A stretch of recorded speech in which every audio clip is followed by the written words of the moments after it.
తదుపరి ధనుసు రాశి. ధనస్సు వాస్తవానికి మూల నక్షత్రం 4 పాదాలు, పూర్వాషాఢ నక్షత్రం 4 పాదాలు, ఉత్తరాషాఢ నక్షత్రం మొదటి పాదం వరకు ధనుసు రాశి వస్తుంది. ఈ ధనుసు రాశి అధిపతి బృహస్పతుల వారు. మనం మొదట చెప్పినట్టుగా దేవానాంచ ఋషీణాంచ గురుం కాంచ సన్నివం బుద్ధి మంతం త్రిలోకేశం తం నమామి బృహస్పతిం.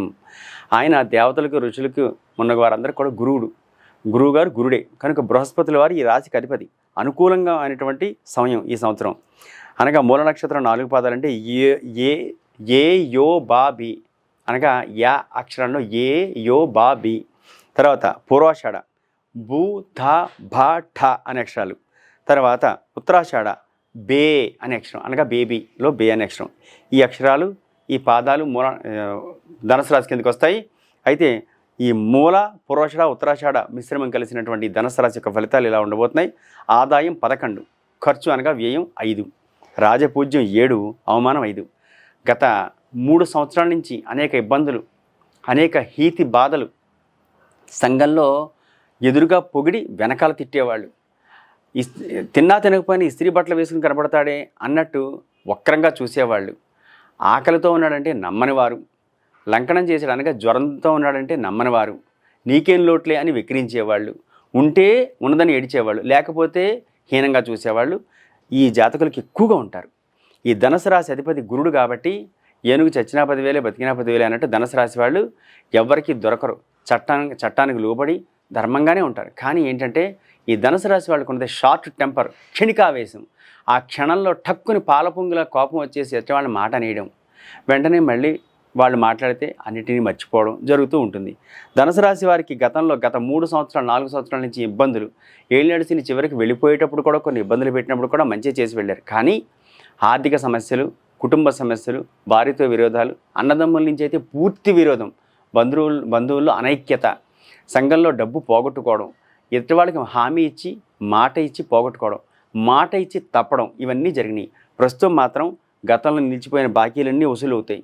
చాలా జాగ్రత్తగా ముళ్ళ మీద పడ్డ బట్టను నెమ్మదిగా తీసినట్టు బాకీలన్నీ వసూలు చేసుకుంటారు.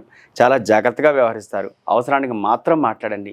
ఎక్కడా సమయం వృధా చేసుకోకండి. మీరు ఎంతవరకు మాట్లాడాలో అంతవరకే మాట్లాడండి. అంతకు మించి మీరు మాట్లాడితే ధనాన్ని కోల్పోతారని చెప్తోంది ఇక్కడ శాస్త్రం. కనుక శాస్త్ర ప్రకారం చెప్పాలంటే ధనుసు రాశి వాళ్ళకి ఈ సంవత్సరం గత సంవత్సరం డిసెంబర్ నుంచి చాలా యోగిస్తూ వచ్చింది. ఇప్పుడు సువర్ణ యోగం అని చెప్పుకోవచ్చు. ఈ సువర్ణ యోగంలో మనం మాట్లాడడం వల్ల ఏమవుతుందంటే గబుక్కుని మాటల్లో ఎవరి వాళ్ళకి హామీ ఇస్తే మళ్ళీ మనం ధనం పోగొట్టుకోవాల్సి వస్తుంది. కనుక గతంలో పోగొట్టుకున్న దాన్ని నెమ్మదిగా వసూలు చేసుకోండి. కొత్తగా ఎవరికి హామీలు ఇవ్వకండి, పెట్టుబడులు పెట్టకండి.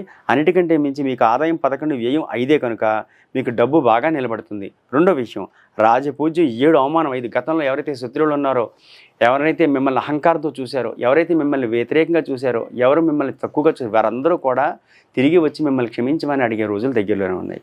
అన్నిటికంటే మించి మీరు ధార్మికంగా ఉండండి. ఏదైనా పుణ్యక్షేత్రంలో, శ్రీశైల క్షేత్రం లాంటి చోట జీవనదిలో స్నానం చేసి ఒకరోజు జాగరణ చేయండి. జాగరణ చేయడం వీలు కాకపోతే నిద్ర చేసిరండి.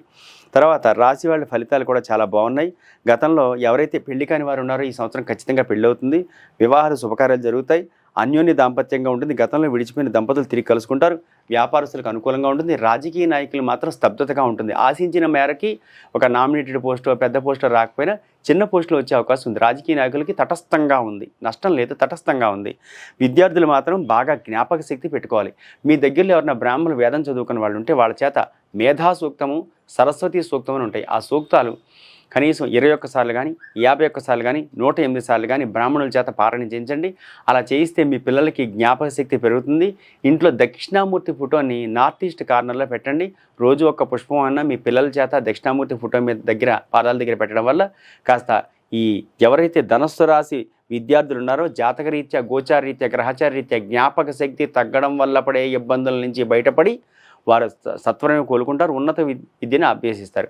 బ్రహ్మాండంగా స్కాలర్షిప్ వస్తుందని చెప్పలేను, ఫెయిల్ అవుతారని చెప్పలేను. తటస్థంగా మధ్యమంగా ఉన్నారు. 50% మార్కులు వచ్చేవాళ్ళు ఆ మేధాసూక్త పారాయణం చేయడం వల్ల, తర్వాత సరస్వతి సూక్త పారాయణం చేయించడం వల్ల, దక్షిణామూర్తికి పువ్వులు పెట్టడం వల్ల, అనగా ఆయన్ని కొలవడం వల్ల కాస్త జ్ఞాపక శక్తి పెరిగి వారు ఉత్తీర్ణత బాగా సాధిస్తారని చెప్పవచ్చు.